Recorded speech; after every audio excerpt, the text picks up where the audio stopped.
So, Josh, tell us exactly how this new program is going to work.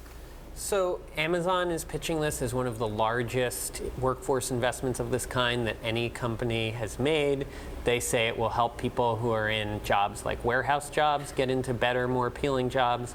They say it will help workers who want to get better jobs outside of Amazon eventually get training, get schooling, move on to something. And so clearly it's about some combination of making those less appealing Amazon jobs more appealing, as well as helping people move into potentially more appealing ones. So you're saying if you're packing boxes in an Amazon warehouse, you could potentially become a software engineer as a result of this program? Amazon says they are going to provide a whole range of sorts of training that will include helping people move into jobs involving hot areas like software.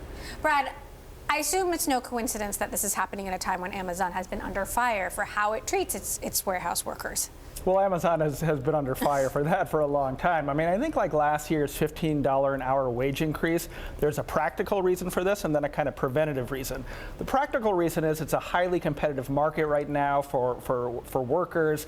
There are 6 million unemployed Americans and 7.4 million job openings. Amazon cited that Bureau of Labor Statistics point in their press release today.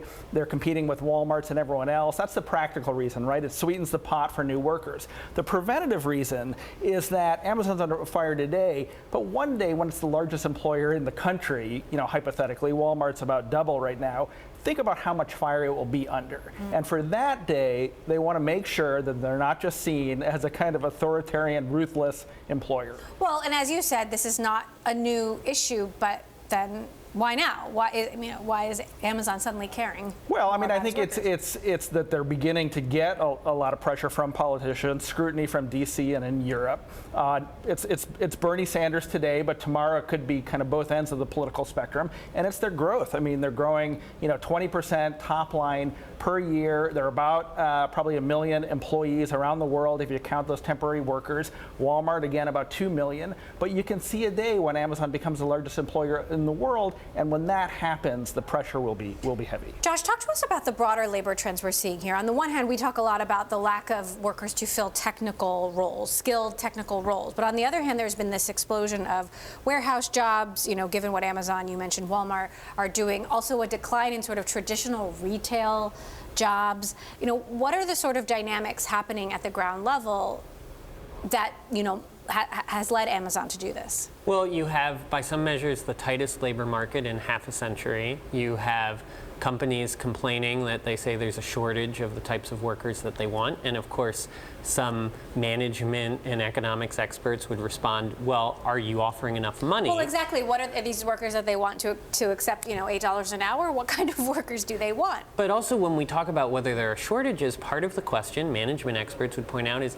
how much of the work you expect people to do you expect them to walk in being able to do? And so there's a difference between saying you have to walk in the door and know 100% of the things you'll do versus 60 or 80%. And so here we see Amazon recognizing that to get people in the positions they want at the rate that they want to pay them, they may need to do some of that training.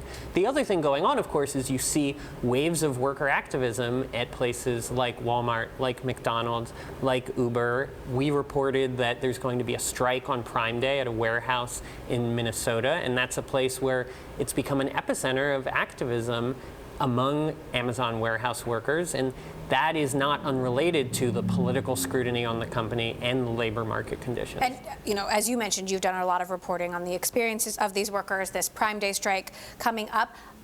Talk to us about a sort of day in the life of an Amazon warehouse worker. There have been sort of comedic spoofs on this, how we get our packages so fast, but, this is the real life of a lot of people who are doing really hard work. One of the biggest issues that's led workers to organize is this issue of productivity quotas, of what the rate is that they're expected to accomplish. And these workers in the Minneapolis area, for example, say that the rate is an issue in terms of the security of the jobs because of people getting terminated over it, and in terms of the safety of the job because of the pressure to produce. And some people who've been organizing around these issues are not going to be satisfied by the idea that Amazon will help them get some training to someday get some other job somewhere else or at Amazon doing something else. So Brad, talk to us about how that is related to, of course, the competition between Amazon and Walmart and all of these companies to deliver faster, better, smarter.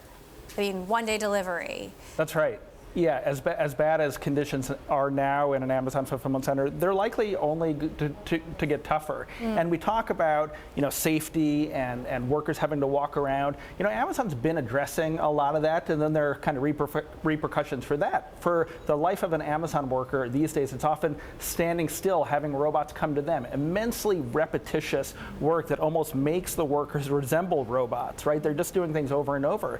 And, it's boring, right? And and it's an outgrowth of this push to same-day delivery, ever faster, automating warehouses, and these upskilling, these training programs kind of offer workers who want to stay with Amazon a way out of that repetition.